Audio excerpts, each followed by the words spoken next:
M10. Now the M10 does have the OMD badge. It's got a viewfinder and it is part of the more premium lineup of mirrorless cameras from Olympus.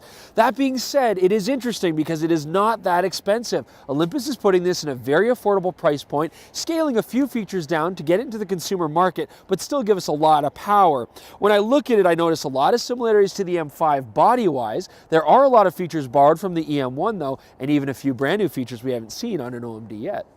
Now, when you first take a look at the M10, you can't help but draw similarities from the EM5. They do have a very similar look and body feel, which I love. It's always been a great design, even down to the dials on top. That being said, another thing you're gonna notice, way smaller. This camera is a lot more compact, especially more so than the EM1. Now, taking a look at the camera, I do like the function buttons. Customizability is always a good thing. And these two dials for aperture, shutter speed, exposure comp, they work fantastic. I love the feel just like the EM5.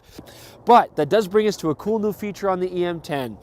New viewfinder, a little bit larger than the EM5, 1.44 million dots as well, but it's got a great viewpoint, very clear, updates quickly. And check this out, another new feature and a first on an OMD camera. Pop-up flash. Now this is great for this casual price point because families out shooting in the sun, they're just going to want a little bit of fill flash or, just the occasional flash photo. You've got that there built in and you can always throw another one on the hot shoe if you need to.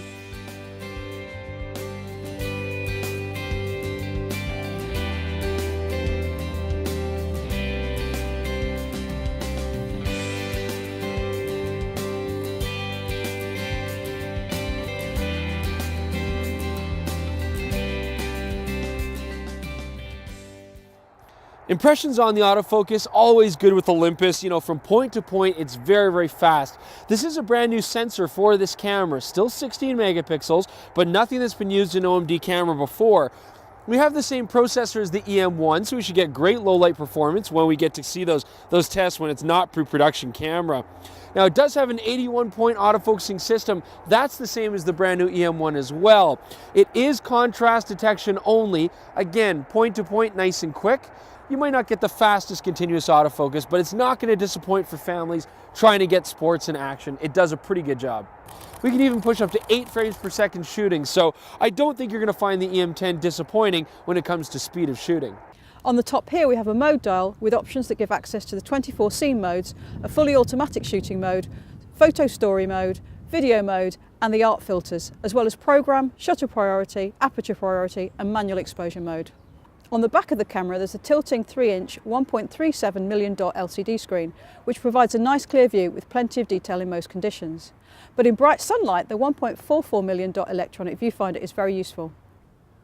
It also, like Olympus's other OMD cameras, the EM10 has Wi-Fi connectivity built in and it allows the camera to be controlled remotely via a smartphone using the Olympus Image Share app. This is very easy to set up because the camera displays a QR code which the phone scans to download all the necessary information and there's no need to key in passwords and the like. It's especially useful to use the app to control the camera when you're shooting from awkward angles or using live bulb or live time mode to make long exposures, as you can see the image build up on the phone screen.